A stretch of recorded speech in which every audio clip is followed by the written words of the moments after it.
देखिए बच्चों, ये है वो मोस्ट आईएमपी क्वेश्चन जो हर बार एग्जाम में आते ही आते हैं। बस संख्या चेंज हो जाती है, बाकी इस पैटर्न के क्वेश्चन आते ही आते हैं।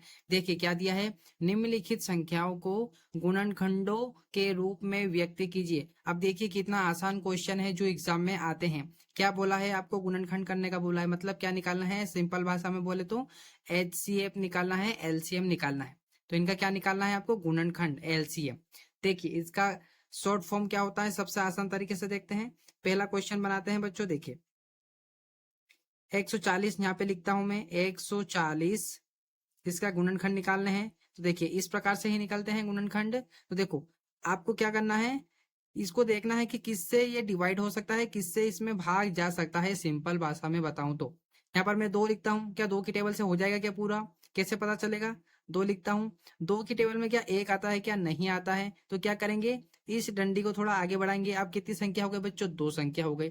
अब देखो 2 की टेबल में 14 आता है, कितने टाइम, 2 सती 14।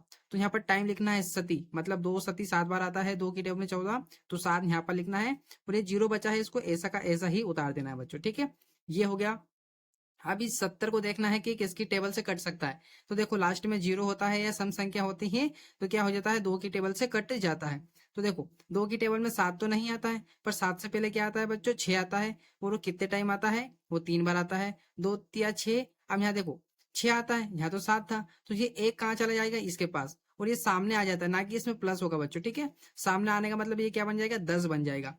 तो 2 की टेबल में कितनी बार आता है, 10, 5 बार आता है। ये आपका हो गया, ठीक है। अब देखो अब लास्ट में ना तो सम संख्या है ना 0 है, तो अब किससे होगा ये, या तो 5 से होगा या 3 से। तो 3 से तो होगा नहीं बच्चों, ठीक है। तो हम करते हैं डायरेक्ट 5 से। तो देखो 5 सते 35, क्या होगा, 5 सते 35 हो जाएगा बच्चों। अब 7 तो 7 की टेबल में आता है, ठीक है, इतना आपको पता होगा। तो 7 एकम 7 हो जाएगा।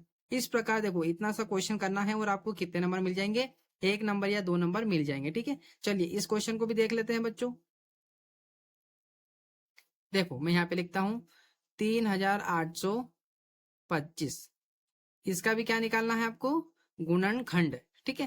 तो देखो लास्ट में क्या है, 5, मतलब या तो 3 से हो सकता है या फिर आपका किससे हो सकता है बच्चों, 5 से हो सकता है। तो हम 3 से ट्राई करेंगे। तो देखो 3 एकम 3 हो जाएगा, 3 3 6, यहाँ पर ये बन जाएगा 12, है ना, ये बन जाएगा 12। चलो देखते हैं, ऐसा कुछ हो सकता है, मतलब ये 3 से हो जाएगा। देखो 3 एकम 3, फिर 3 3 3 दूनी 6, कितने बचे, 2 बचे, तो बन गया 22। फिर 3 की टेबल में 22 नहीं आता है, 21 आता है, तो 3 सते 21, फिर एक बचा, ये बन गया 15, है ना। तो 3 पंजे 15। अब किससे होगा बच्चों, अब देखो अब किससे हो जाएगा, वापस 3 से हो जाएगा। क्यों हो जाएगा, देखो बच्चों 3 की टेबल में 1 नहीं आता है, तो हम 12 देखेंगे। तो 3 चुकू 12 हो जाएगा आपका, ठीक है। क्या हो जाएगा, 3 चुकू 12।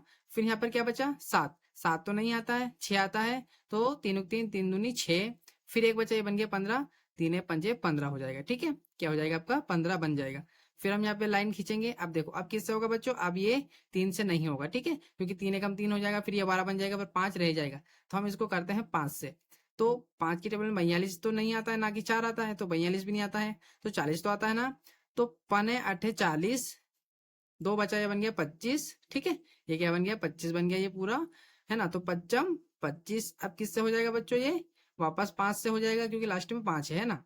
तो देखो 5 से करते हैं, 5 एकम 5, कितने बचे बच्चों, 3 बचे, ये बन गया 35। तो सत्ते पंजे, सॉरी 5 सत्ते 35 हो जाएगा आपका। अब देखो 17 तो 17 की टेबल में ही आता है आपका, ठीक है। तो यहाँ पर क्या आ जाएगा, 17 एकम 17, ठीक है। आया समझ में, इतने इजी क्वेश्चन है जो कि आपको एग्जाम में आने वाले हैं 10वीं की, ठीक है बच्चों। अब इनका क्या करना है, इनका आपको रूट भी लिखना है। किस प्रकार से, यहाँ पर क्या दिया है, 3 गुणा 3 गुणा 5 गुणा 5, और गुणा में क्या है 17। बस इतना सा करना है आपको, और आपको नंबर मिल जाएंगे 2 या 1, ठीक है। इस प्रकार आपको दर्शाना भी, इसका भी लिख लीजिएगा, 2 गुणा 5 गुणा 7, ठीक है। ये इसका आंसर हो जाएगा। और ये किसका होता है, तो यहाँ बराबर करके क्या लिख दीजिएगा, 140।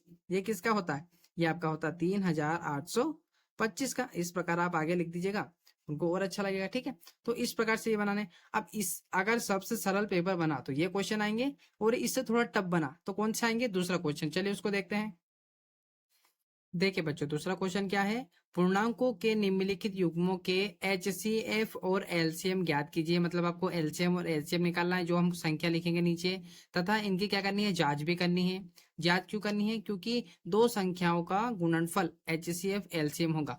तो आपको मैं आसान तरीके से इसको बताता हूँ किस प्रकार से हम करने वाले हैं। पहला दिया है 26 और इधर दिया है दूसरा आपको 91, ठीक है। दूसरा क्या दिया है, 91। अब देखो बच्चों, इसका निकालते हैं हम। वही करना आपको क्या है, गुणनखंड निकालना है सभी का, ठीक है। तो देखो इसका गुणनखंड निकालते हैं, उसके बाद में जो प्रोसेसिंग है कि जांच क्या होता है, एचसीएफ एचसीएफ क्या है, ये सब समझते हैं, ठीक है। तो देखो 2 से हो जाएगा, 2 एकम 2, 2 तिया 6, ठीक है। अब 13, 13 तो 13 की टेबल में आता है, तो 13 एकम 13, ये बहुत छोटा था। इसका देखते हैं, ये किसकी टेबल से हो सकता है बच्चों, ये किसकी टेबल से हो जाएगा, देखो 13 पंजे 65, 13 छंगे 78, 13 सते 91, तो ये 13 से ही होगा, है ना। 13 सते जाएगा, फिर आपका 7, 7 एकम 7 हो जाएगा, ठीक है। ये भी छोटे छोटे थे। अब जो काम की चीज है वो यहाँ पर होगी, कैसे, देखो आपको क्या बोला, ये हमने निकाल दिया, है ना। अब इसमें कॉमन चीज देखनी, देखो यहाँ पर लिखेंगे हम, क्या लिखेंगे यहाँ पर, अभाज्य, ठीक है। अभाज्य गुण, ठीक है। अभाज्य गुण कौन कौन से हैं, तो देखो क्या लिखेंगे, 26 के अंदर कौन कौन सा आए आपके, तो यहाँ 26 के अंदर आए आपके 2 गुणा 13, ठीक है। और फिर आपका 91, 91 के अंदर कौन कौन सा है, तो देखो 13 गुणा 7। अब यह चाहे तो आप 13 आगे पीछे लिख सकते हैं संख्या, देखो। अब इसमें क्या करना है आपको, कॉमन चीज देखनी, कॉमन चीज होगी वो क्या होगी आपकी, कॉमन चीज होगी वो होगी आपकी एचसीएफ, और जो बचेगी वो क्या होगी, एलसीएम, ठीक है। कैसे, देखो कॉमन चीज कौन कौन सी है, तो कॉमन चीज सिर्फ एक ही है, कौन सी, 13, क्या है 13। तो यहाँ पर एचसीएफ क्या हो जाएगा बच्चों, 13। और यहाँ चाहे तो आप एक का गुणा भी कर सकते हैं, ऐसे एक का, तो एक भी कॉमन हो जाएगी। तो चाहे तो यहाँ आप एक का गुणा कर दीजिएगा, कोई फर्क नहीं पड़ने वाला है, ठीक है। अब जो बचा, देखो बच्चों अब क्या बचा है, 2 बचा है, तो हम क्या करेंगे, 2 का गुणा करेंगे। और जो था पूरा, जो नीचे क्या बचा है 7, तो 7 का गुणा भी करेंगे। और क्या बचा है, दोनों जगह कॉमन था 13, तो 13 भी होगा, और आपका एक भी होगा। और ये क्या हो जाएगा, इसका हम कर लेंगे, तो ये क्या हो जाएगा आपका, ये एलसीएम हो जाएगा आपका, ठीक है।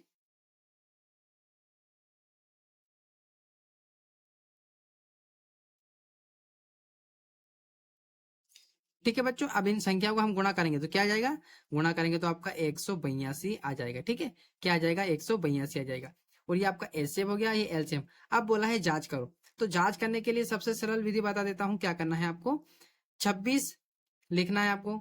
26 गुणा में दूसरी संख्या क्या दी थी, 91, बराबर लिखो। इधर एचसीएफ क्या है, 13, एलसीएम क्या है, 182। आप इनका गुणा कर लो तो सेम संख्या आएगी, इन दोनों का गुणा कर लो तो सेम संख्या, दोनों संख्या एक जैसी ही संख्या आएगी दोनों। जब इन संख्या हम 26 और 91 का गुणा करेंगे बच्चों, तो क्या आएगा आपका, 2366, ठीक है। और हम 13 और 182 का भी गुणा करेंगे तो कितना आएगा आपका, 2366, ठीक है। यही आने वाला है, आप गुणा करके देखिएगा, आपको पता चल जाएगा, ठीक है। तो इस प्रकार ये वाले क्वेश्चन थोड़े से टफ लगते होंगे आपको, या तो ऊपर वाले जो मैंने बताए वो आएंगे, या फिर आपके ये वाले क्वेश्चन आएंगे। तो आप इस संख्या ही चेंज होगी बच्चों, बाकी यही आपकी प्रोसेसिंग रहेगी, ठीक है। तो आप इन क्वेश्चनों की अच्छे से प्रैक्टिस कीजिएगा, ठीक है। चलिए एक क्वेश्चन और देख लेते हैं इसका।